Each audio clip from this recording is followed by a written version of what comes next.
Welcome everyone here to the Thriving Marriage Podcast. We're grateful and excited to be here with you. My name is Heather Choate. I am founder and owner of High Thrive Coaching with Mark Johnston, who is here as well. How are you doing, Mark? I'm doing great. How about yourself, Heather? Doing all right. Came down with a little bit of cold last night, so fingers crossed that we get over that quickly. But we want to thank you guys for coming back here to the Thriving Marriage and supporting our mission here to help millions of marriages thrive no matter what circumstances they're facing. And today we're going to be talking about when to tell if your marriage is over or not, part 2.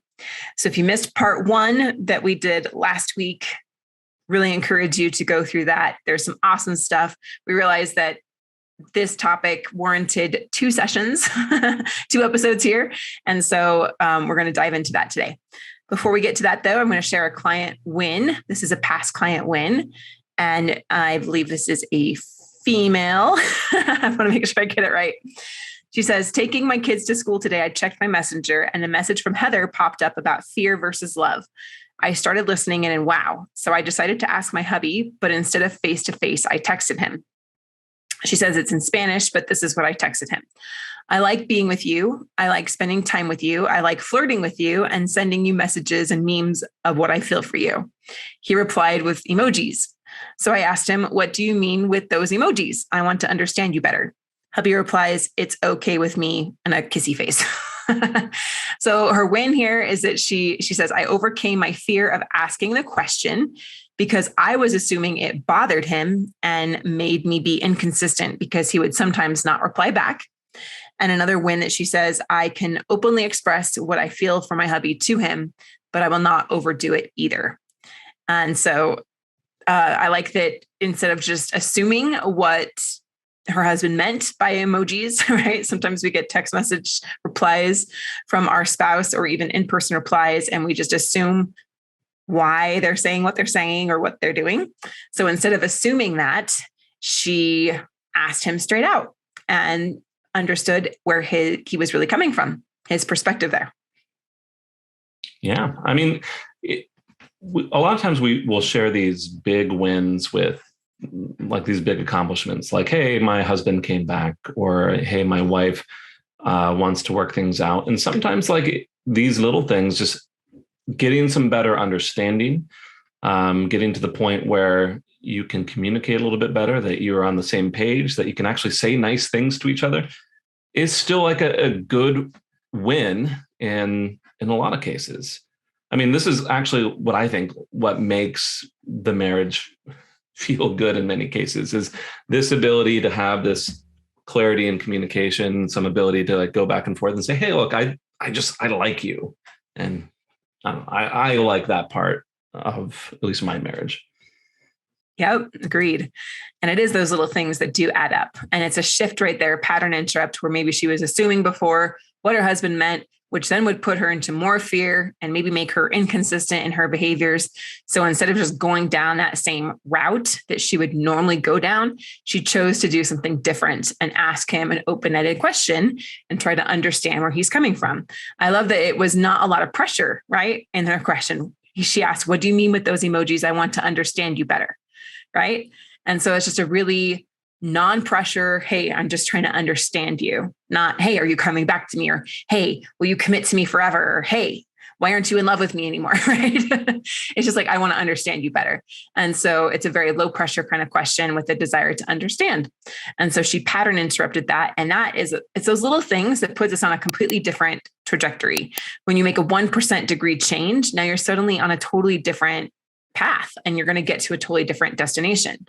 And so like Mark said, sometimes we look at the huge accomplishment, like the peak of the mountaintop, your triumphant moment, renewing wedding vows, putting wedding rings back on, all those things. But it really is these little things that add up over time that really lead to those bigger outcomes that we all like to see.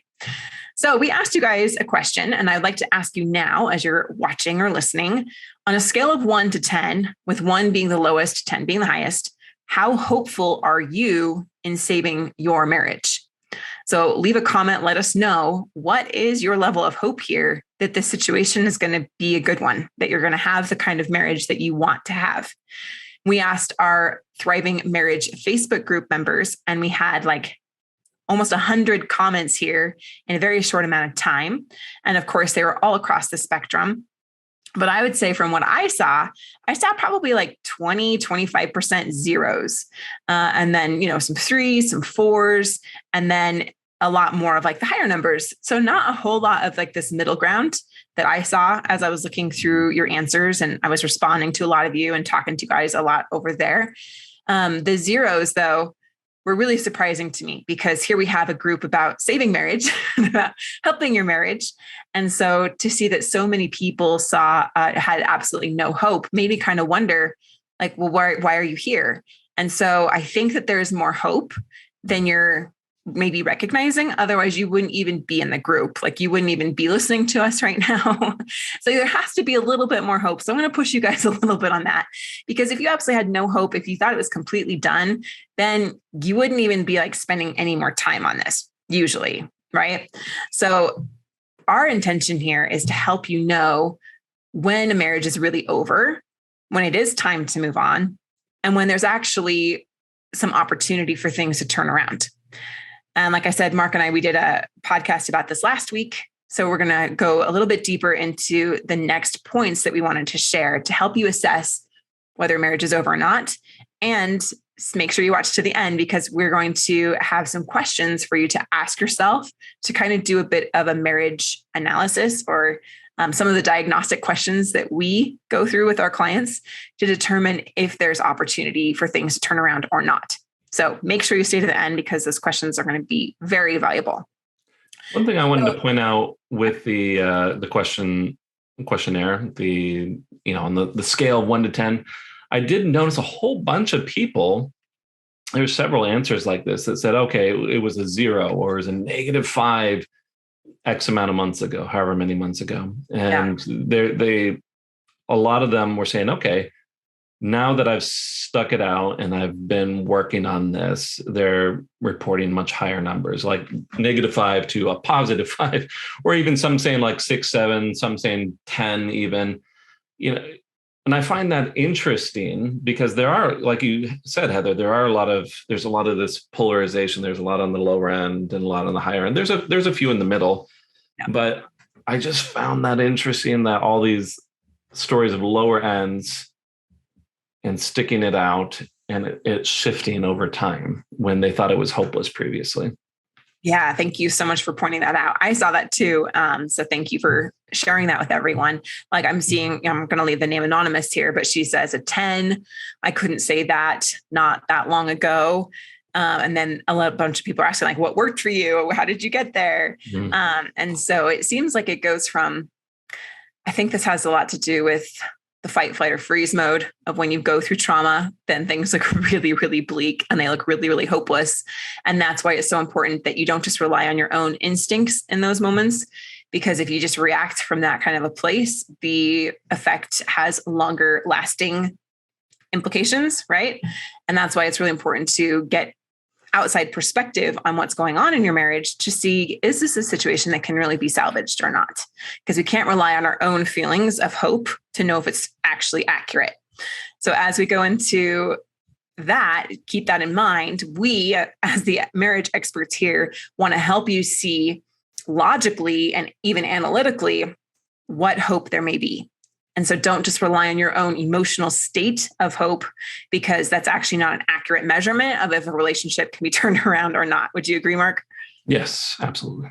All right. So let's do a brief recap of what we discussed last time. Just go a high level overview of some of the points that we talked about, and then we'll go into where we're at this week. Yeah. So of course, like Heather, you gave the introduction. We're talking about, okay, well, how do we tell if your marriage is over or not? We did discuss some really important pieces for what's needed in a happy or healthy relationship. And those were like fulfillment. Like, does your relationship support your needs? Does it like add to your needs? Is there good feedback? Is there intimacy or closeness not just physical, but emotional and all sorts of intimacy? Is there positive regard? And, is there commitment in the relationship? We said, okay, like a lot of these situations that tend to end a marriage, whether this is like affairs and infidelity, or this shutdown of communication through defensiveness and stonewalling, whether it's drifting apart, it's usually really hurting one of these pillars. And so we started kind of going through like actual big issues that are likely to lead to divorce, because we're saying, okay, we see things like affairs or apathy or defensiveness or like a lack of sex drive or sexual compatibility. And we're saying, well, that's not really the root of what is actually driving people apart. But there are some bigger things to look at. We talked very briefly about some unwillingness to change as like one of these things, this holding on to a negative regard. And we kind of left off at that. We're going to go over a few more of these bigger issues. And like Heather mentioned, some questions to consider. Awesome. Yeah, that was the recap. So let's dive into it. So let's talk about the next one there, Mark, which is the loss of connection or feelings. Mm-hmm. And we often hear this when, the marriage is unfulfilling, or maybe intimacy is completely lacking, or maybe even destroyed. Sometimes we'll hear, I love you, but I'm not in love with you. I don't feel very connected here. I don't feel like we had the spark. We lost the spark, right? So Mark, what really happens that leads to a loss of connection? So in terms of like a loss of connection, we could look at this from a lot of different angles. I actually wanted to bring up something that I feel is really relevant here. It's, Heather and I have notes. It's actually not in the notes here. What I wanted to discuss. I think a big area where you do lose connection can be explained by what's called Knapp's relationship model, KNAPP. Actually, I'm going to pull it up on the screen just to illustrate this just for a moment. 1 second.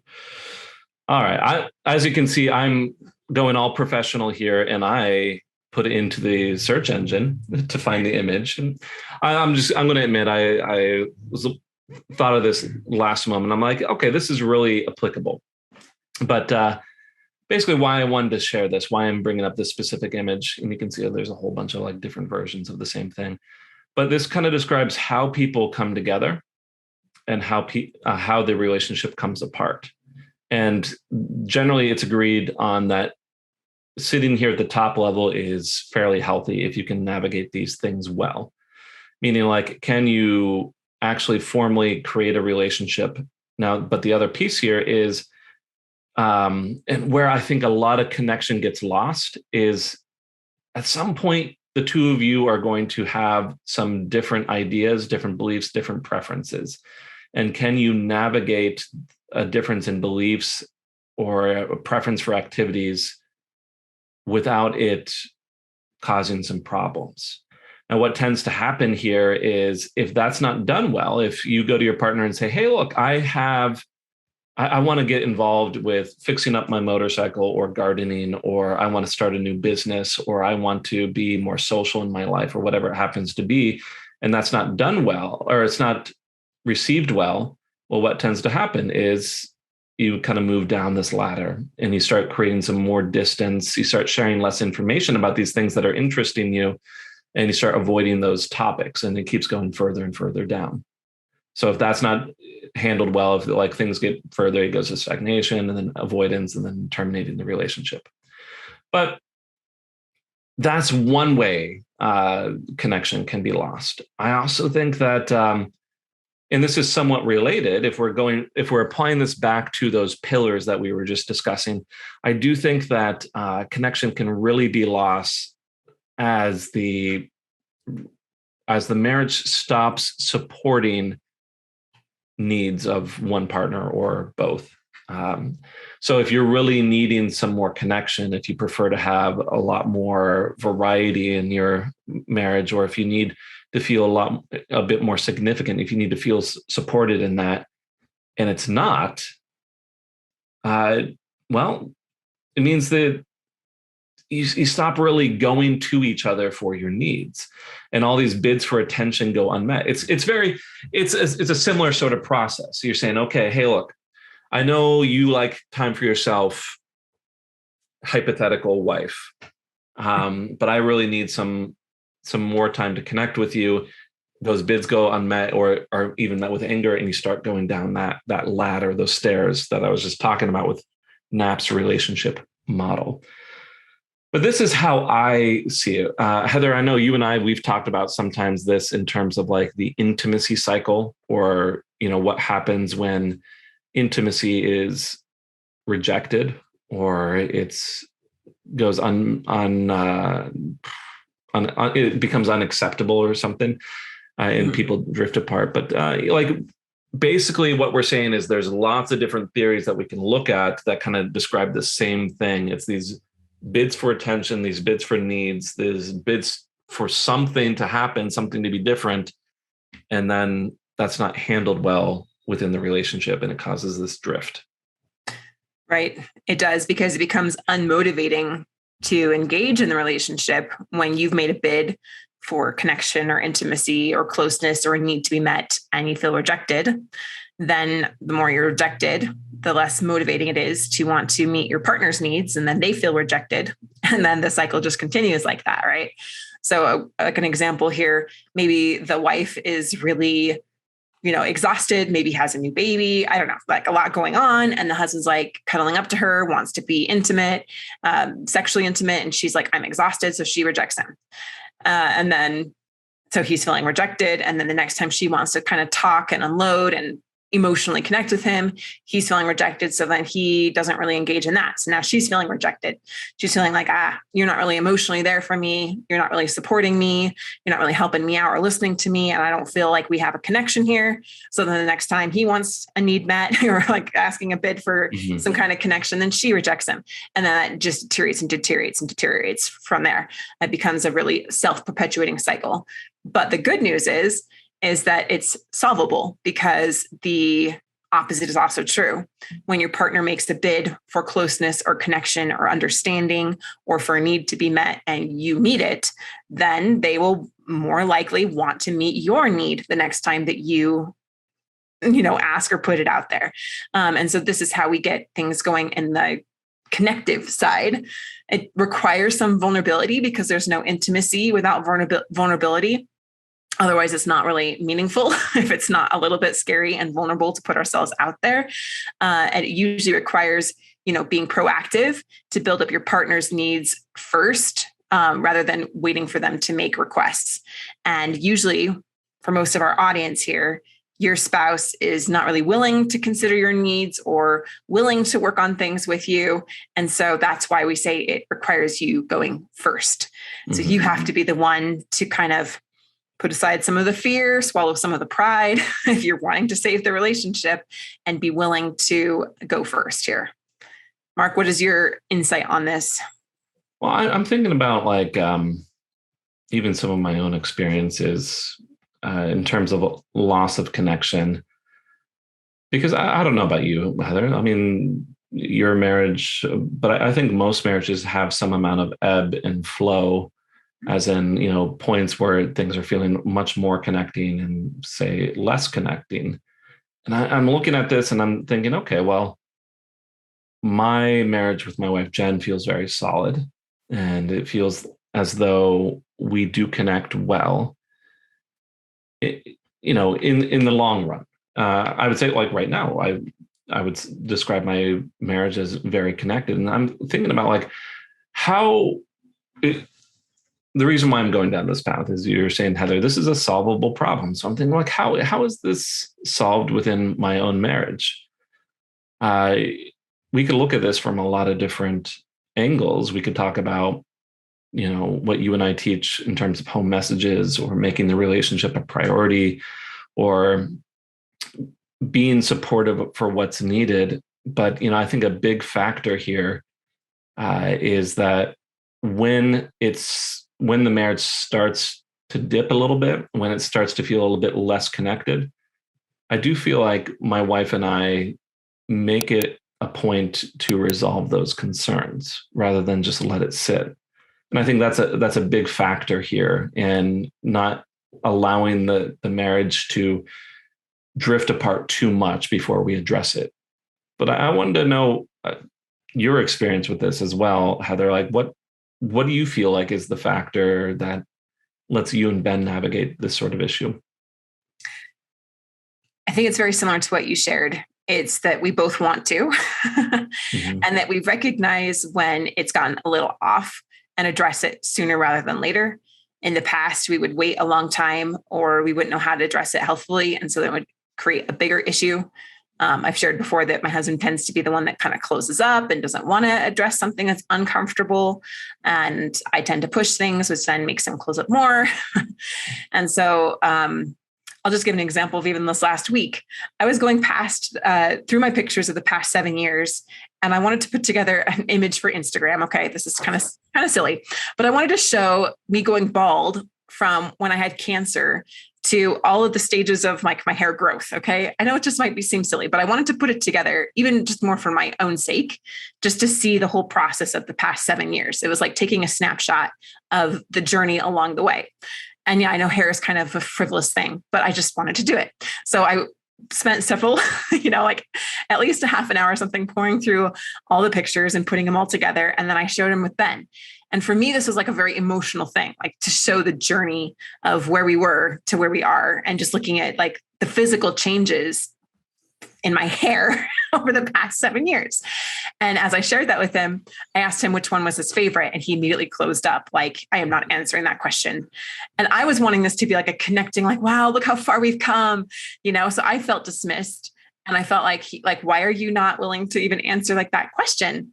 And so instead of just letting that develop into a story, a negative narrative about this experience, I felt like I put a bid out there for this intimate connecting, oh, look how far we've come kind of moment. To Ben is like dismissive. I could have created a very, strong narrative about, well, Ben doesn't care. Ben doesn't want to talk to me about it, anything like that. Instead, I came back to the home message that we do want to be close. We do have a good connection. And what matters to me matters to him, and what matters to him matters to me. And so I just shared it kind of openly, like, hey, I felt a little dismissed. What was going on for you? And he's like, I just been out a lot on my mind right now. I'm trying to do the house and the new job and, all these things. And so we just clear it up really quickly now. So instead of letting, kind of like the win that was shared earlier, instead of letting it turn into this assumption of something, we clear it up and then find out where we're both coming from. And when we find out where we're both coming from, we reiterate that home message that we are there for each other, that we do want a good connection, that we do make this relationship a priority. And then as we both understand where we're coming from, that intimacy of here's where I was coming from, here's where you're coming from. And that understanding helps to build that bridge again, where we do feel closer and connected. Now, that's a really small example, but what I'm trying to illustrate, and I hope it's coming across, is that these small things can snowball over time and create really big lacks of connection and intimacy. So, Mark, I would love to address, for someone that feels like the snowball is now probably the size of Mount Everest between them and their spouse. We do this all the time with our clients, where they're probably feeling like a 0 on the hope scale, right? Like, there's nothing I can do to turn this around. We couldn't be further apart. And then after they've been doing this with us for a while, then their hope score goes up to like a 5 or a 10. How do we first help people get there when they feel like, okay, I can't just talk about pictures about my hair on Instagram? I mean, the issues between us are a lot more serious right now. They feel like they've become so disconnected. How do we help them to start to rebuild some of that intimacy and connection? Well, we certainly have our own like step-by-step sort of process, but I'm gonna go. Actually, I've been liking this NAPS relationship model recently, and I was, without really like following it terribly close in our teachings, I kind of realized, oh, this is kind of what we teach anyway. If we look at this, it says, okay, well, like you start initiating, experimenting, intensifying. So reducing uncertainty and promote positive outcomes by exchanging public, like what this is saying, we talk about creating some common ground, engaging in small talk, sharing personal sort of information, establishing mutual awareness of the relationship, begin to lay out ground rules. Don't we talk about making clear requests, right, and whatnot? Going up a little bit further is a little bit more commitment, but there's a lot of, when we're talking about building up connection again, it is a lot about these initial stages again. And it might feel a little bit odd since you're like, well, no, I've been with my husband or wife for 20 years, 15 years, however long.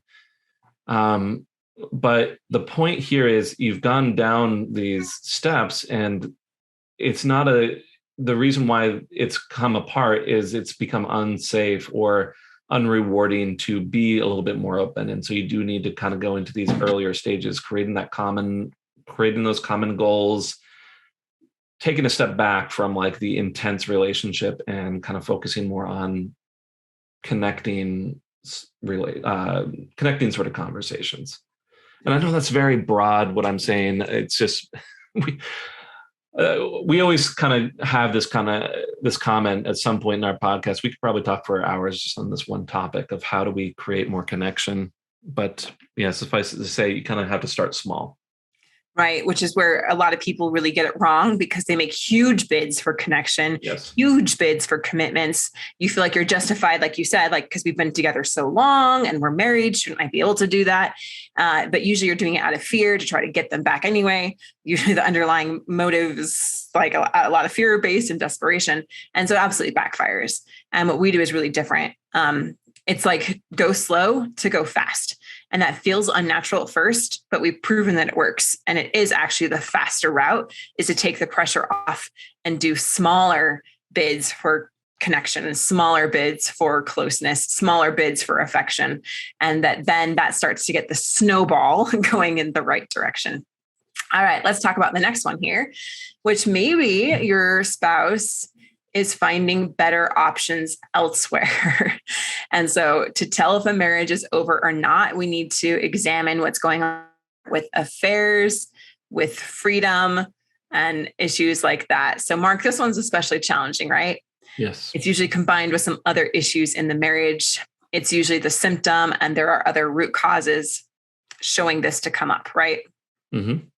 If we're talking about this in terms of like the pillars, once again, it's a combination sort of issue. It's almost always there's problems with feedback, as in problems weren't addressed ahead of time. Someone was wanting something more from the relationship, or something was missing, and they weren't able to talk about it. And so we can also talk about it in terms of that other pillar, that need for fulfillment, or that pillar of having some better intimacy. Like this could be any number of these combined. Maybe the person having the affair has lost any amount of positive regard for their spouse, and so they're going elsewhere.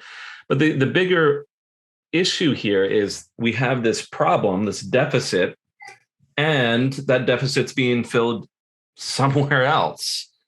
And so it becomes very difficult to say, well, no, when you come back, we'll work on the problems. Essentially, you're proposing a lot of effort and a lot of emotional investment when here's this easy path over here. And that's why the situation becomes sometimes very difficult to handle and fix. But Heather, I mean, does this actually, I'm saying how difficult this is, but does that mean that you should give up on this situation if this is happening? Well, that is always a personal choice. Of course, yes. But we know from working with so many tens of thousands of couples now that an affair or getting needs met outside the relationship, whether it be emotional, spiritual, physical, sexual, any of the above, does not necessarily mean the end of the marriage. More often than not, it means that there are things that are going on inside the relationship that have not been addressed healthfully. And until you learn what your part of the contribution to that situation was, the pattern tends to repeat itself. Sometimes you think, oh, I just got to get that dirtbag out of my life. I'm going to get a man that respects me. And then you go into the next relationship only to have the same thing happen again. And that's just the reality, is that yes, cheaters tend to cheat again, but those that have been cheated on tend to be cheated on as well. So rather than saying, hey, let's just throw away this relationship, it's more like, hey, let's look at how to solve what created this situation. And we've had numerous clients be able to heal from an affair and say it was actually one of the best things that happened, which is an odd thing to say, but they do say it because it helped them to uncover what was dysfunctional before, what led to the affair happening in the first place, and heal those things so it becomes a strength, right? So what's important to know here is that your spouse, like just as human beings, we tend to go towards the outcome that's going to give us the least amount of resistance. We just do. And if we're feeling like needs aren't being met, then sometimes we scramble to get them met and we make low value choices in a desperate attempt to try to get those needs met, right? So if great things are being offered outside the marriage and the marriage itself maybe has become stagnant for many years, then you do get very high chances that someone will start looking for other solutions. But the bottom line is, Mark, you asked, like, this is solvable. Yes. It is solvable when we choose to not just look at the painful thing that's happening, the painful choice that our spouse is making, or the painful choice that maybe we made ourselves. It's looking at those underlying things that caused it to happen in the first place, so that that wound doesn't just resurface or reappear maybe a few months from now, maybe a few years from now, or even a few decades from now, but that you've really created the healing inside yourself and inside this relationship. So Mark, what does it really take? I know we've done an entire podcast just on this issue, yes. But what is a high level overview of what it takes to move towards that healing?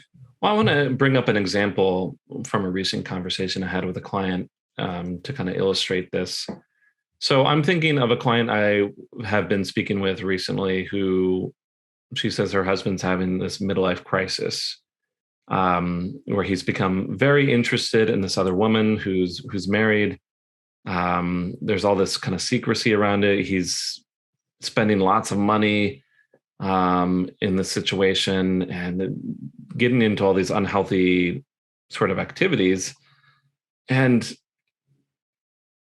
I had to speak to this client because she was saying, I want to go tell him what's going on. And I know, and he can't do this to me. And I was like, okay, that's certainly an option. And we had to talk about the kind of effect that this approach would have. And I'm not saying, hey, you can't go confront partners about an affair. That's not what I'm saying.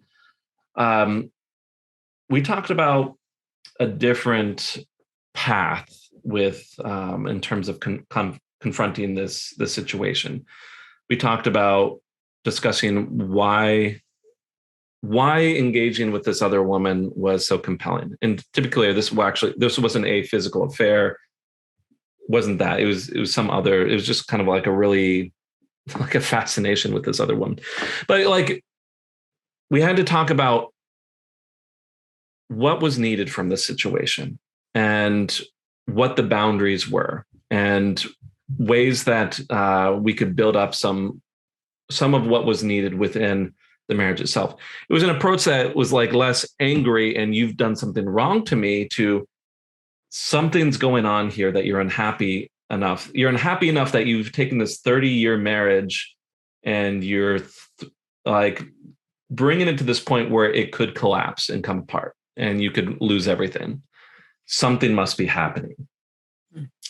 Once again, like, and I had to talk with her also about, one, not like just pushing down her own feelings for the sake of the marriage and feeling healthy about sharing her own, but like, it was this big balancing act. It was very, very much about this balancing act of like building up positive regard, having clear communication, having some very clear and consistent boundaries. And it meant a lot about demonstrating how the relationship could be this situation where you didn't have to struggle to meet your needs or to have your needs supported. It meant the marriage couldn't simply be a situation where you allowed your partner to do what they want, or for the marriage to be a situation where there's an absence of problems. And that's where I see these longer term relationships coming apart, is that's what the marriage has become.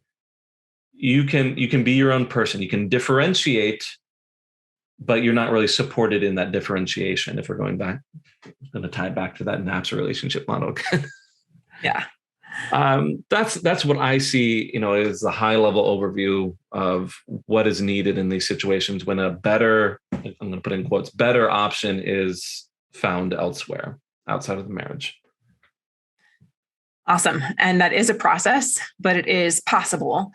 When do we know, Mark, if it's too far gone? Because that's the question I think that everyone wants to know. If it's too far gone with an affair, with their desire for freedom, that there's maybe better options elsewhere, when do we know it's absolutely to the point of no return? I think this would be a good moment to discuss some of these questions that you mentioned earlier. We have several in here that, hold on, I'm just making a note in these questions. Okay. Like I said, here are these questions. I think these are excellent. It's a good place to start. I'm not going to pretend that this is an exhaustive list and that these are the only questions that you need to ask yourself. But I do think it's a great place to start here. And I think first and foremost, in determining like whether this is done or not, whether you should keep going or not, is your partner willing to work with you on changes?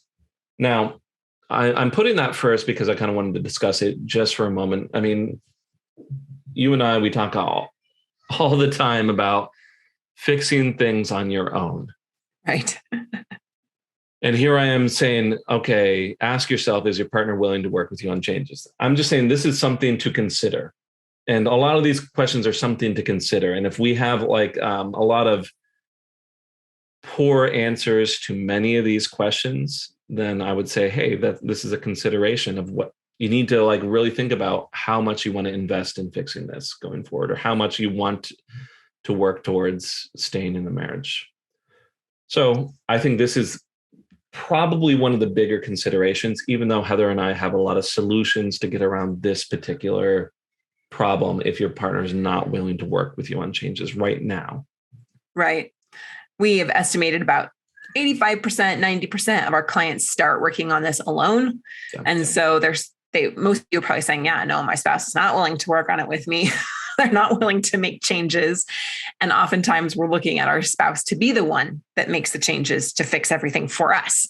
Yes. And we need to flip that around on its head and say, actually, that's not how it's going to work at all. If you're wanting your spouse to change, if you're expecting them to be the one that changes, then you are setting yourself up for something that you cannot control. And we cannot promise that they will do that because, as we all know, no one can control another human being.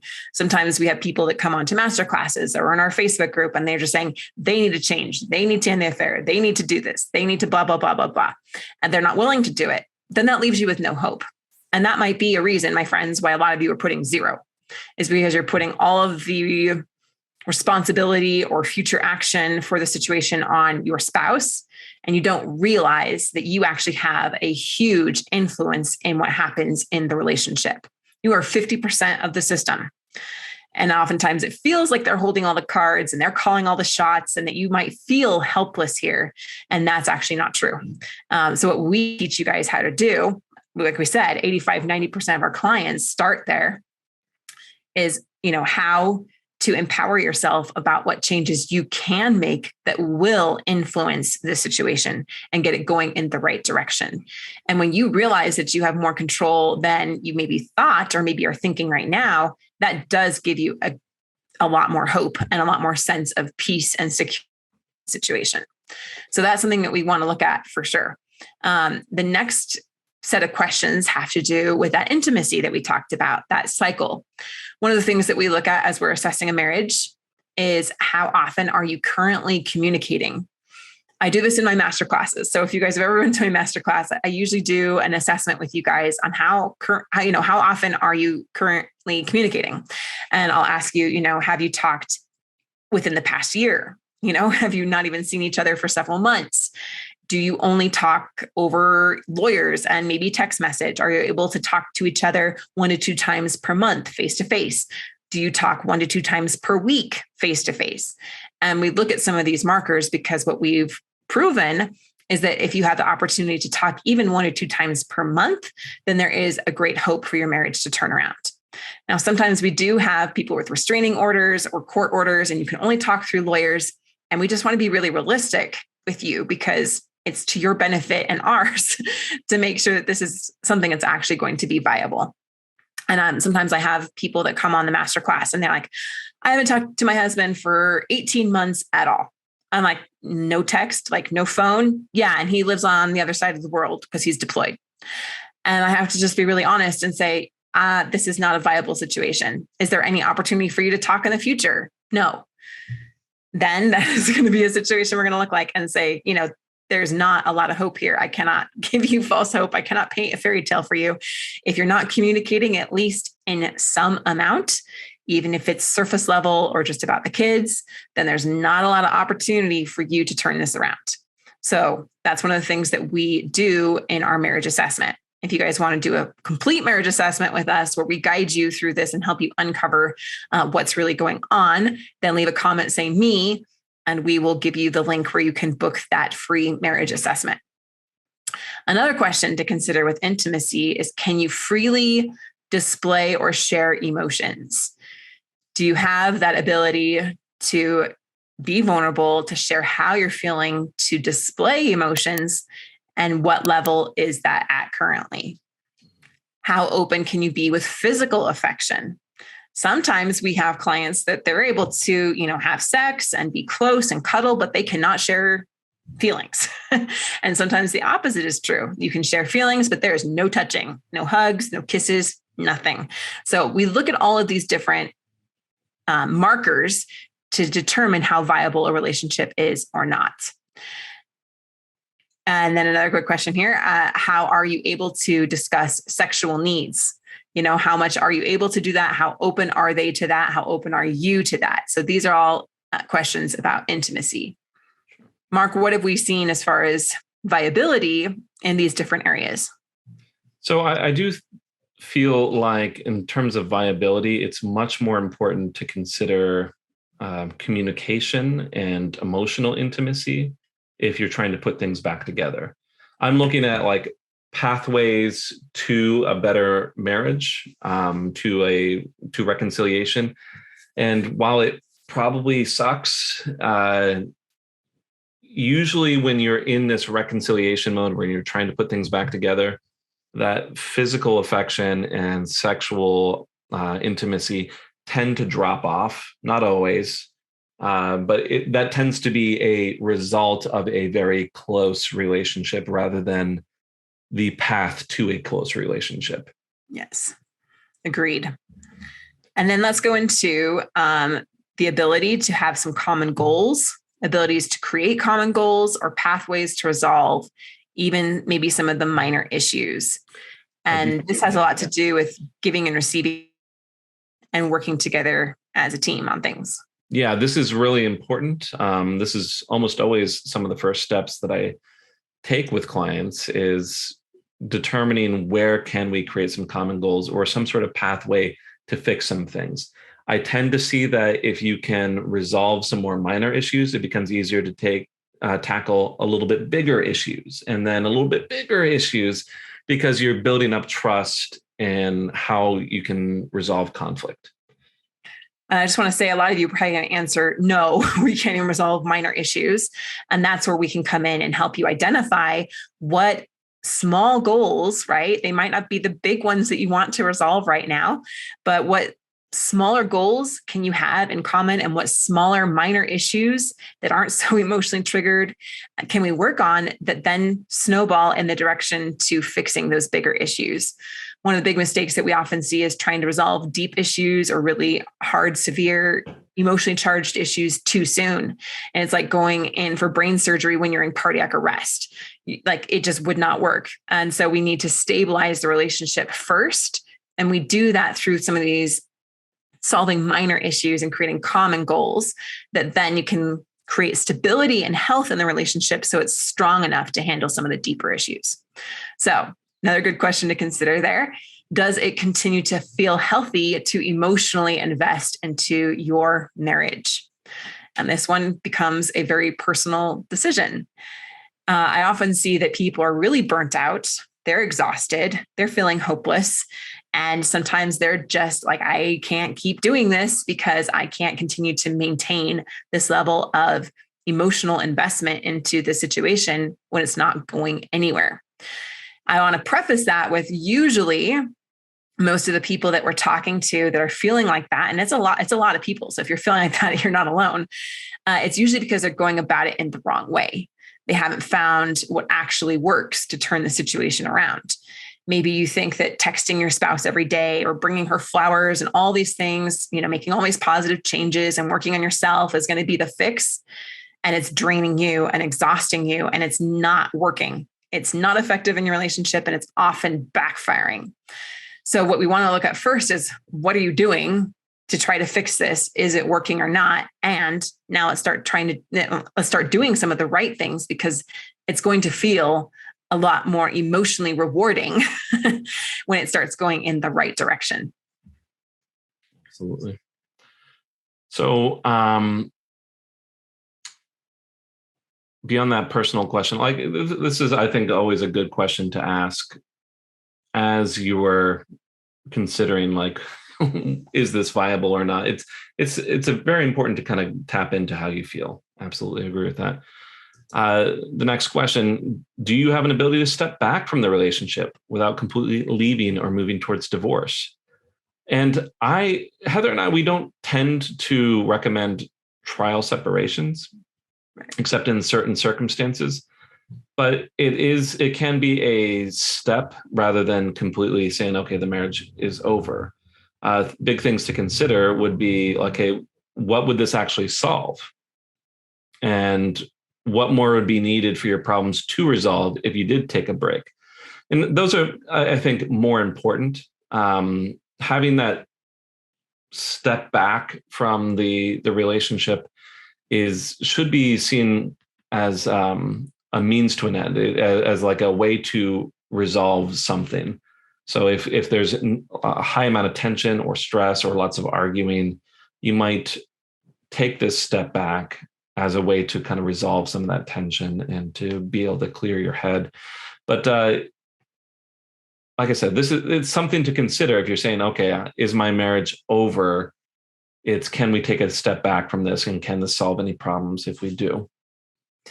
We do this very differently as well. Like Mark said, we don't always say that this is the route to go, but occasionally it is, like a trial separation. It's basically what we want to do is buy some time for things to cool down, to reduce the tension. But we're always very proactive in our approach, because we know that there needs to be solutions to solve these issues in order for it to be effective. Otherwise, time in and of itself doesn't change things. And that's where a lot of other, maybe therapists or people out there say, like, the 45-day no contact rule or whatever. And time in and of itself doesn't solve anything. So what we do when we take a break or create space or buy time is we are very proactive in the approach to solve the problems and reduce the tension. So it's important to look at, is there an ability to have that step back from the relationship without it having to be completely going to divorce? Another great question is, what kind of bare minimum boundaries do you need in order for the situation to feel healthy for you? I would love it if every single person would ask themselves this question rather than, there's no hope and should I just give up? Right? It's more like, what do I actually need to do here to feel healthy, to feel safe in the situation?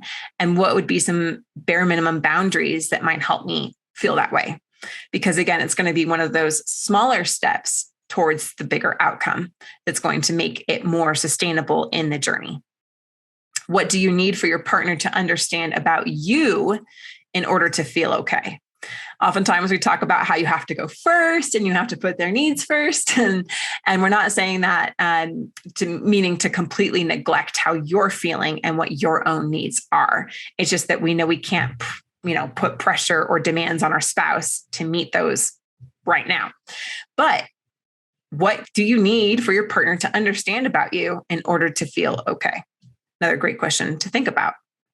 How many times have you experienced similar problems or concerns with promises to change? Mm-hmm. This is another good one, right? Maybe you've made multiple promises to change, nothing's happened, or your spouse continues to make promises to change and nothing's happening. If that's happening repeatedly, it means that you haven't pattern interrupt and you haven't learned how to set down those broken promises, I'm going to use the word enforce healthy boundaries. I'm not sure if that's the best word, but how to have a natural consequence to healthy boundaries. And I feel like we could go into a rabbit hole of that one because a lot of people don't know how to set healthy boundaries and make sure that change actually occurs in the relationship. And that's definitely something that we can help you navigate in a way that doesn't backfire. And what is the likelihood of things getting better if you exercise some patience? If you have the perspective of saying, hey, I am willing to do this because I don't want to live my life with regret. And I'm going to be patient and give it what it needs, the time and the space and the effort so that it can heal, and or at least give it the opportunity to heal. So those are some great questions to ask. I also encourage you guys, if you want to take our full marriage assessment, we have Is There Hope for My Marriage quiz to find out if it's possible to save your marriage at this point or not. It's a totally free tool that's there to help you get clarity. So just leave the word quiz in the comments below and we will send that to you right away. Okay. Well, we covered a lot today. Yes. This was a much bigger topic than we first anticipated. And we covered a whole lot, lots of different situations that actually can lead to the dissolution of a marriage. We talked about evaluating your own marriage, whether it's viable. We talked about pillars of a healthy relationship last week. It was a lot to cover. Yes. So leave a comment. Let us know what you loved about this. What stood out to you? What do you feel like of all those pillars might be the breakthrough for you? Maybe the one that you guys are struggling with the most right now, and what will help you to get there. Maybe it's learning how to, increase some vulnerability, how to make small bids for connection or intimacy. Maybe it's, learning about why they're having the affair, what's causing them to deteriorate, the relationship, or any of the ones that we talked about last week. So let us know what is helpful for you. And we reply to every single comment that we get here on Facebook or YouTube or any other platform. Now we're going to go to a marriage mythbuster. All right. So our marriage mythbuster, the myth today is all relationship conflicts are the same. They're all the same. This is one that we heard in our group. So Mark, take it away. So, yeah, I had to look at this a couple of times and I had to think like, where could this be coming from? Because, in my mind, of course not. Of course, all conflict is not the same. Now, I could kind of perhaps come at it from this angle of understanding the question, like saying, okay, all relationship conflict is the same. It's all bad. And I would say that's probably not accurate. I think that in discussing this myth, I think it's relevant to discuss Gottman's conflict resolution styles, because I do think that oftentimes it comes down to this. We could say like there's all these different types of there's different types of arguments, but I think it's much more about like what is your style of arguing, or what is your style of conflict within a relationship. So Gottman, and in case you all have been living under a rock as you've been looking at marriage or relationship advice and stuff, Gottman is the big name. John Gottman is the big name in marriage research. He had this huge study over decades that followed many couples and was fairly accurately able to predict who would stay together and who would not, and had a whole wealth of knowledge come from this study. And one of the one of the bits of information that he took from this was these 4 different conflict resolution styles. And it was, let me see if I can pull it off the top of my head. I know one was affirming, one was conflict avoiding, one was volatile, and one was hostile, as I think the 4 names. Now you might say, okay, one of those sounds really awesome over the others. Like affirming sounds really a lot better than the other 3, like conflict avoiding or hostile or volatile. But what was interesting was that Gottman pointed out that of those 4, only one was really detrimental, and it was that hostile type. It's where you actually start attacking each other within a conflict. And I found this really interesting because, this is, I looked at that name, this volatile conflict, and I was like, how can that actually be a healthy situation for a relationship? But then as I started thinking about that, I looked at many close friends, how they handle their own marriages and their own conflict. And I have several friends that have this kind of conflict style. And I'm like, how are they still together? But it's just because I approach it a little bit differently. But, I would talk to these friends and they might be sharing too much information, but they'd say, well, we'd have these intense arguments and then we'd have this passionate makeup sex afterward or something along those lines. And it was that volatile is this balance. But basically, Gottman's theory said, okay, these 3 other types can be healthy as long as you're matching up. If you're affirming and affirming, or volatile and volatile, conflict avoiding, conflict avoiding. Now, not to say that all those are 100% healthy, is more the statement was these are all stable situations. And weren't going to lead towards the deterioration of the marriage in and of itself. Now, we could go into all sorts of other things here in terms of types of conflict. But I think a lot of it comes down to different styles, different preferences, different personality styles, and how we go about navigating this. We could talk about it from the Enneagram, or we could talk about it. Heather and I have been very interested lately in this personality assessment called the CORE assessment. We could talk about it in terms of love languages. We could talk about it in terms of Madonna's 6 basic emotional needs, but like, where are your preferences? Where are your personality styles? How are you navigating these differences? I guess you could argue that all these conflicts are the same in that regard, but really, I'm just kind of like thinking out loud a lot here in this situation. I'm saying relationships are complicated, and to boil it all down into this general statement to say that all conflict is the same is a bit reductive, and it's not really appreciating the complicated nature of a long-term relationship. And it doesn't really help you with solutions to kind of give these broad statements. So I will admit that there are some ways that you could describe all conflict being the same, but it's not very helpful to do so. So I don't know if that's a busted myth or not, but that's my say on the matter. Thank you. And above all, we all know that we're going to experience some kind of conflict or some kind of disagreement in our marriage. We wouldn't be human if we didn't. And what's more important than how you like to resolve conflict, or if all conflict is the same, is, do you have the ability to give and receive feedback? Do you have the ability to resolve conflict? Do you have the ability to share how you feel and how your partner feels, and the ability to create common goals that are going to unify and strengthen you rather than pull you further apart? That is the more important question or issue to consider, and we can absolutely help you get there.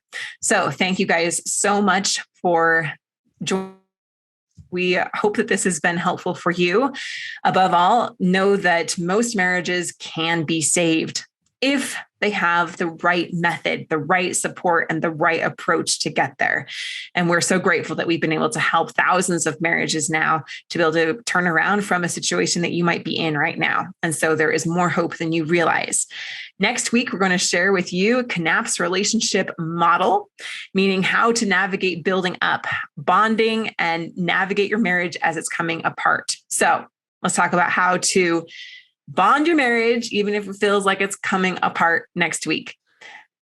Yep. Like we were just talking about this a little bit earlier. I thought it would be great to continue that discussion, go into depth. Like, how do you go up those stairs in a healthy way? How do you like prevent your marriage from going down that, de-escalating or coming apart? And anyways, it will be a nice, informative, in-depth conversation, I think. Well, we'll call it Stop the Deterioration and Build Up Your Marriage. Sure. We can have the clickbait. There we go. Exactly. That's exactly what I do here. Well, yeah, right. I mean, there's a lot of merit in that sort of thing, but it'll be a great discussion regardless. Thank you guys so much for joining, and we'll talk to you later. Thanks for listening to The Thriving Marriage, your A to Z blueprint for not just surviving marriage, but thriving. Until next time, my friends, thrive on.